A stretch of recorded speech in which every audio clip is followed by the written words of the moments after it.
ઘણી વખત પરિવારમાં કોઈ એવા એકાદા બે વ્યક્તિ હોય જે આપણને ખોટા માર્ગે ચડાવતા હોય ત્યારે બહુ સાવધાન રહે. કે દુર્યોધન ખૂબ વિચિત્ર પ્રાણી હતું, પણ મને એવું લાગે કે દુર્યોધન જેટલું વિચિત્ર પ્રાણી હતું એનું મૂળ કારણ કે એને ચડાવનારો મામો શકુની હતો.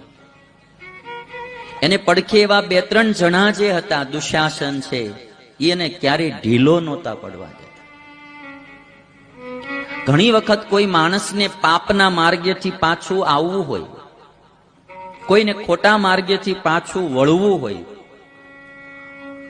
ઘણીવાર ક્રોધના માર્ગેથી, અનીતિના માર્ગેથી, ચોરીના માર્ગેથી, વ્યસનના માર્ગેથી માણસને પાછું વળવું હોય, પણ પડખે ચડી ગયેલા માણસો એને ઘણીવાર પાછો વળવા દેતા નથી.